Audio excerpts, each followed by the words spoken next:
बलात्कारी राम रहीम और उसके डेरे को लेकर सनसनीखेज खुलासा हुआ है। खुलासा ये कि सिरसा डेरे और उसके आसपास अभी भी राम रहीम के बंदूक वाले बदमाश घूम रहे हैं। कहा जा रहा है कि सिरसा डेरे में अभी भी अवैध हथियारों का जखीरा मिल सकता है। सवाल ये उठता है कि राम रहीम के इन गुंडों ने आखिर हथियार क्यों रखे हैं? क्या ये असलहे के दम पर बाबा के खिलाफ बोलने वालों का मुंह बंद कराना चाहते हैं?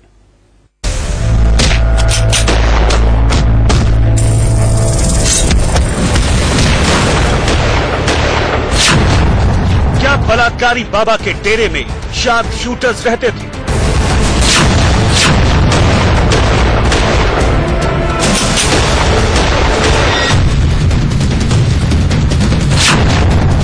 क्या राम रहीम के शार्प शूटर्स हनीप्रीत के बॉडीगार्ड थे?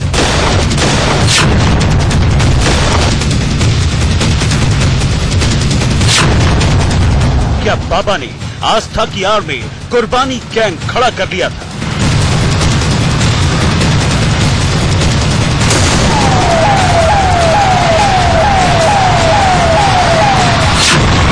क्या राम रहीम बंदूकबाज चेलों से सुपारी कांड करवाता था?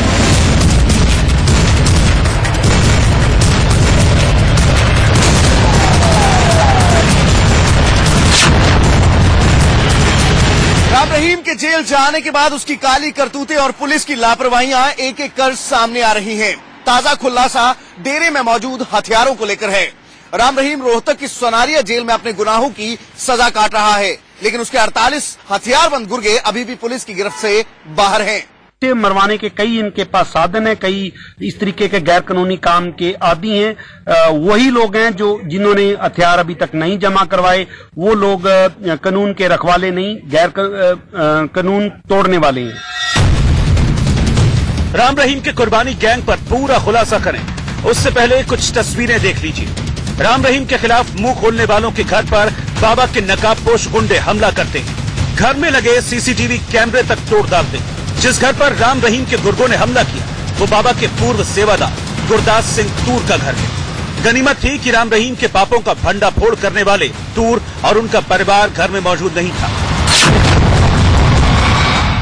जिनके पास अवैध हथियार हैं, जो डेरे से संबंधित हैं, जो डेरे को अपने अंधी आस्था रखते हैं, वो लोग कभी भी किसी का नुकसान कर सकते हैं, जैसे कि रामचंद्र छत्रपति का किया, जैसे कि रंजीत सिंह का किया। और ये लोग डेरे के अंदर शरण लेते हैं क्योंकि डेरा उनके लिए एक ऐसी जगह बन चुका है कि जहां पे कोई भी कभी भी अपनी प्रशासन भी जाने से डरता है।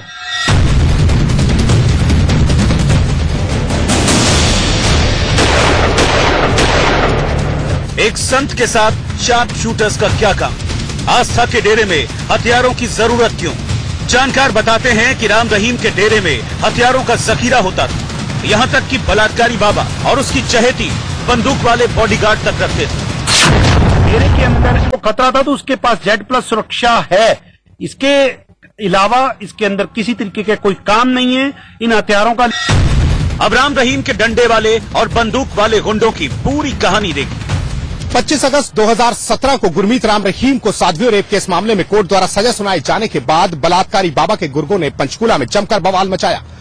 पुलिस की रिपोर्ट के मुताबिक इस हिंसा में 38 लोगों की मौत हो गई। लोगों ने दावा किया कि डेरे में भारी मात्रा में हथियार है, लेकिन कई दिनों बाद जब जस्टिस AK पवार की टीम ने डेरे में तलाशी ली तो बाबा की बदनाम गुफा में AK-47 के कारतूसों के खाली डब्बे के अलावा हथियार के नाम पे कुछ भी बरामद नहीं हुआ। गुरमीत राम रहीम पहले दिन से AK-47 जैसे हथियारों का शौकी रहा है। इसको पसंद रहते रहे ये हथियार।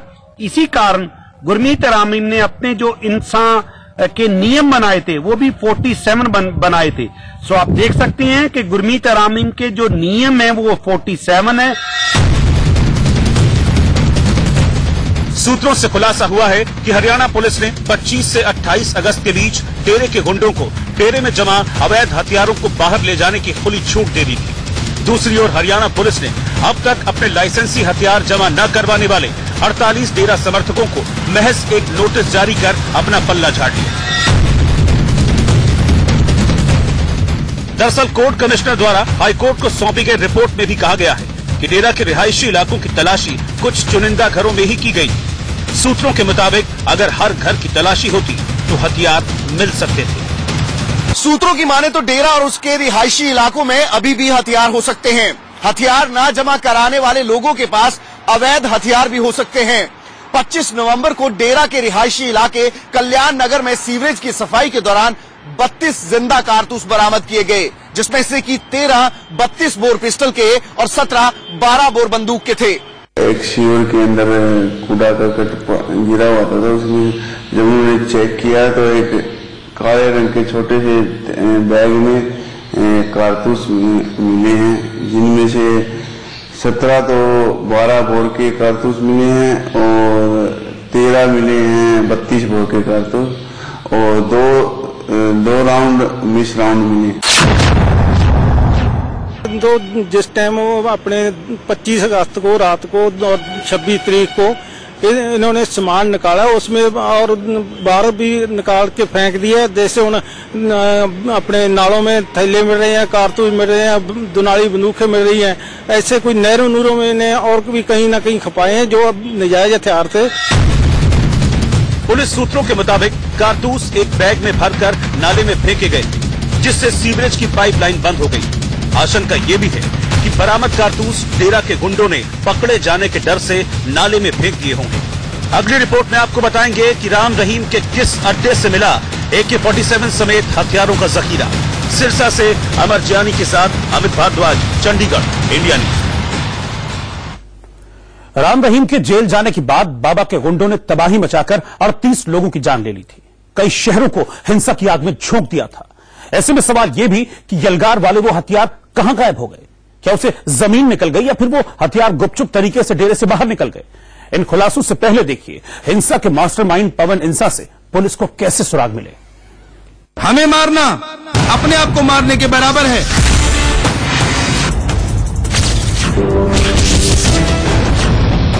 क्या पवन इंसा बोलेगा और बाबा बेबी बुरे फंसेंगे?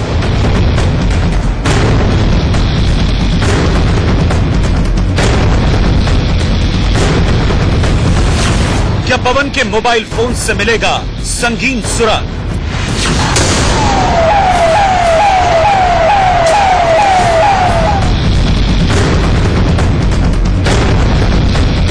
पंचकुला हिंसा के मुख्य आरोपियों में से एक पवन इंसा 81 दिनों बाद पुलिस के चंगुल में फंसा।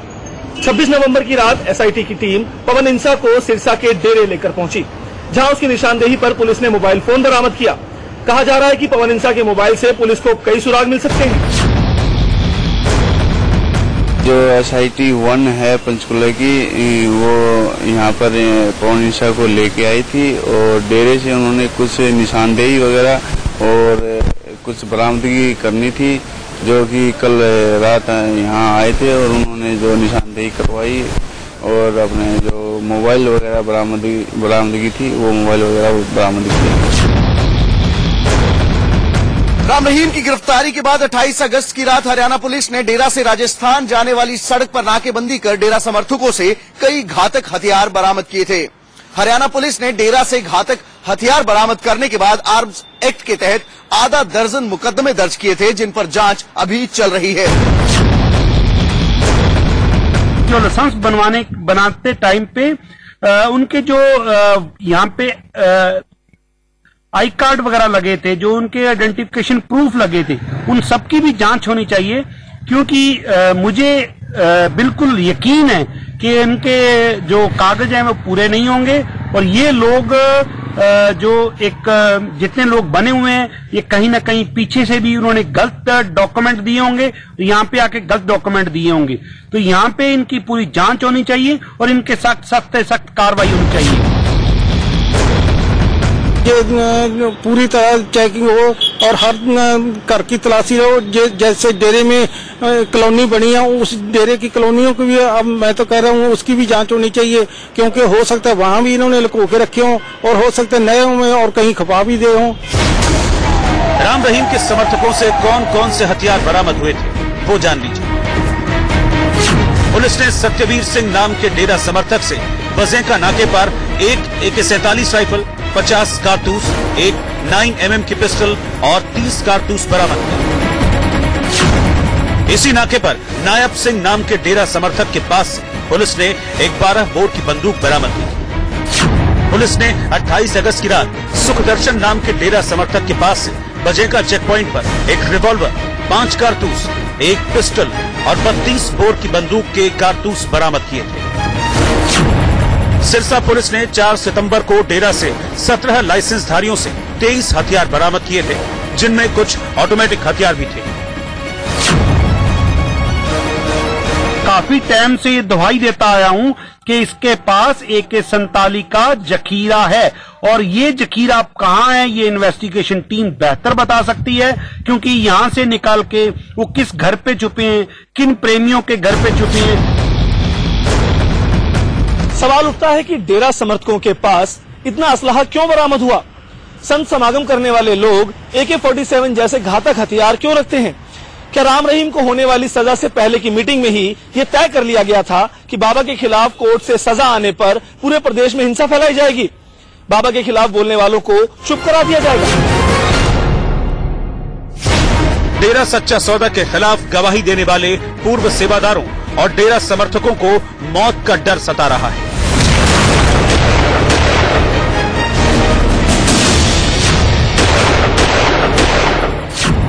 टीवी स्क्रीन पर राम रहीम के चारों ओर गोल घेरे में कुछ लोगों की तस्वीरें दिख रही हैं। गुरदास सिंह तूर, खट्टा सिंह, भूपेंद्र सिंह गोरा, ये वो लोग हैं जो बाबा की पाप कथा को बेपर्दा कर रहे हैं, और इन्हें राम रहीम के गुंडों से लगातार धमकियां मिल रही हैं।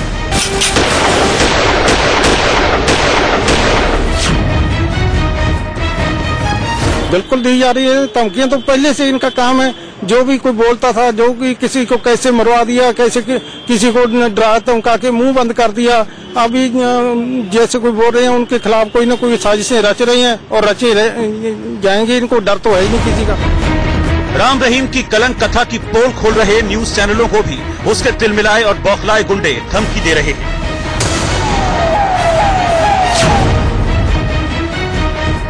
डेरे की तलाशी से पहले 150 डेरा समर्थकों को अपने हथियार जमा कराने थे, जिनमें से 68 लोगों ने हथियार जमा कराने की बात कही थी, लेकिन सिर्फ 33 लोगों ने ही असला जमा करवाया। बाकी बचे 35 असला रखने वालों को पुलिस ने फिर से नोटिस कर हथियार जमा कराने के निर्देश दिए थे। लगभग 68 हैं जो असली डेरे के नाम से हैं, और इनमें से करीबन 33 के आसपास असली हैं, वो यहाँ जमा करा दिए गए हैं। बाकी जो बच्चे हैं असली, उनके बारे में हमने डेरा के जो अधिकारी हैं उनको हमने नोटिस वगैरह दिए हैं, और उनको कहा है कि आप जल्दी से जल्दी जो असली है इनको जमा कराएं। कहा जा रहा है कि धमकी देने वालों में डेरा के कुर्बानी गैंग के गुंडे भी शामिल हैं, जिनको गुरमीत राम रहीम ने लोगों की जान लेने और अपनी जान देने के एवज में एक घर और 7 से 10 लाख रुपए का इनाम देने का भरोसा दिया। सिरसा से अमर जानी के साथ अमित भारद्वाज, चंडीगढ़, इंडिया न्यूज।